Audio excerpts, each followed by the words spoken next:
A perfect day of snowmobiling or skiing, blue skies, white snow.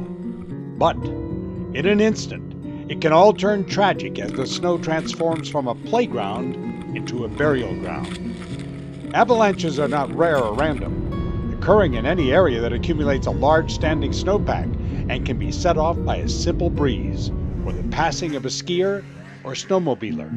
Once caught under the snow, an individual has only a short time to escape before it's too late. There's plenty of air in the snow to breathe. That's not the problem. The problem is that you're rebreathing your own carbon dioxide. It goes out into the snow and then you breathe it right back in again. And you die in about 10 or 15 minutes. So you don't have a whole lot of time to live under the snow. This is not something you want to experience. For Bruce Tremper of the Utah Avalanche Center, the goal is to make sure you never have to. So the Utah Avalanche Center issues backcountry avalanche advisories every day. We teach avalanche classes. We issue avalanche warnings when necessary. So our motto is to try to keep people on top of the greatest snow on earth instead of buried beneath it. Keeping you on top of the snow isn't always an option though, and having the right gear could quite literally mean the difference between life and death. Anybody that's going to the backcountry needs to have basic avalanche equipment. Besides just taking a class and checking the advisory each day, that includes an avalanche rescue beacon. So these beep all the time. You turn it on in the morning when you get dressed, turn it off when you get home. So they send out an electronic signal all the time. And then if you are buried in the snow, then you just turn these to receive, your partners turn them to receive, and then you just follow the arrows and go right to your partner. Once the beacon brings you to the right spot, you still need to reach the avalanche victim.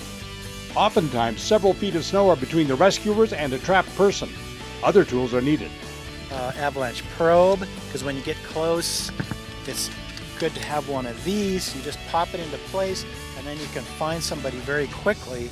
Here, where shoveling takes a long time, but with a probe you can find them really quickly. And you can't dig somebody out of the snow without a shovel. You can't get them with your hands. They'll be buried 4 feet deep. You got to move a lot of snow, so you absolutely have to have a shovel. Those are the basic tools: beacon, probe, and shovel. But there are a few more advanced devices that can keep you alive and in some cases keep you from getting trapped in the first place. Here's an Avalanch, and so this helps you breathe longer under the snow. You die under the snow from breathing your own carbon dioxide. So you wear this on the outside, and if you are caught in an avalanche, you just bump this up and breathe through it. The air comes in here, the carbon dioxide comes out on the backside, so that you can live for about an hour under the snow with these, whereas without them you can only live about 10 or 15 minutes.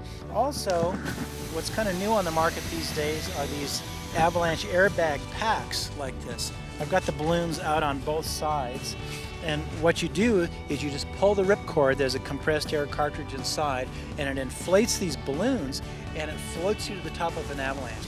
These air packs have become more common as they can keep you from being pulled beneath the snow as it cascades down the mountain, something this lucky skier can attest firsthand.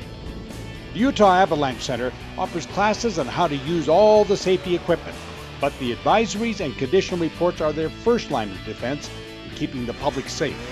After all, the best avalanche rescue is the one that never has to take place.